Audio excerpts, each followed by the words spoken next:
Hi, this is Tim Lotus with our Week 6 discussion board about the fundamentalist modernist controversies which arose post World War I.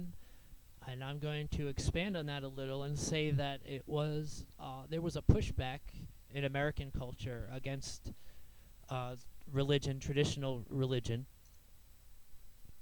partly because of disillusionment, because of the war, partially because of the all the progressive movements of the century. There was a pushback against that.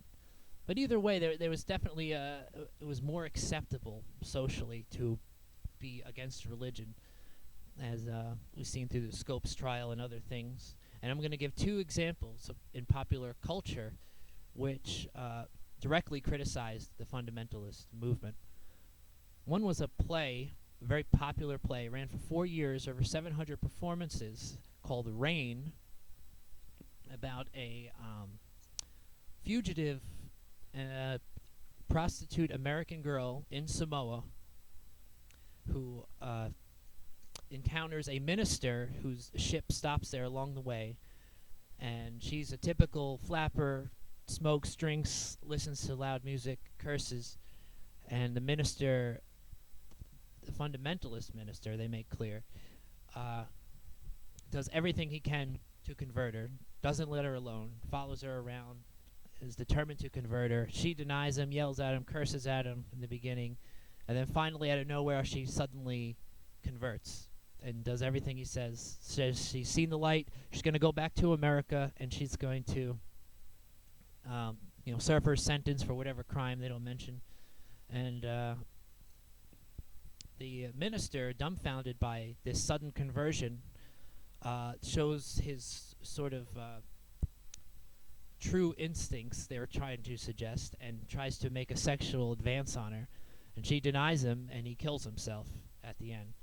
And the very last scene is her going back to her old ways, and even laughing at his wife, who was devoted fervently to everything he said.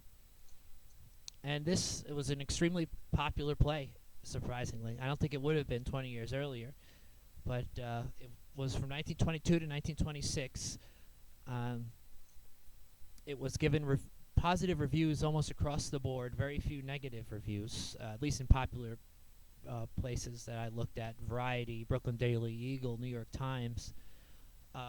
Washington Times gave it a negative review, saying it was purposefully insulting to religion, and especially criticized the fact that she cursed at the minister, telling him, "God damn you," and "go to hell," and other things like that, which they thought was very offensive. But obviously enough people weren't offended that it became a big hit. It made a star out of Jeanne Eagles, who played the role. She became pretty popular because of this, and was just entering movies, and was becoming popular in the films, the few films she made, but she died supposedly of a heroin overdose that was prescribed by her doctor, although this hasn't exactly been proved. It's suggested. And I'll show you a quick picture if you can see. This is her in the role of Sadie Thompson as the flapper in Rain.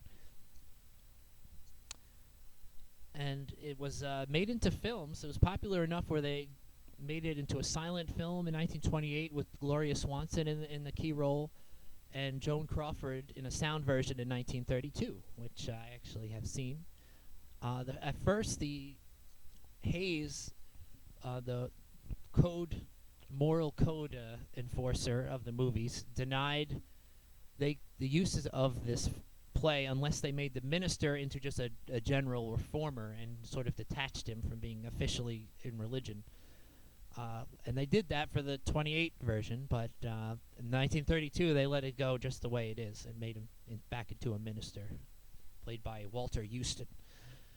And the next one was a movie I'm going to talk about, and it was actually a play first called Bless You Sister, and then was a movie in 1931 called The Miracle Woman, directly and obviously making fun of Pentecostal Amy Temple McPherson.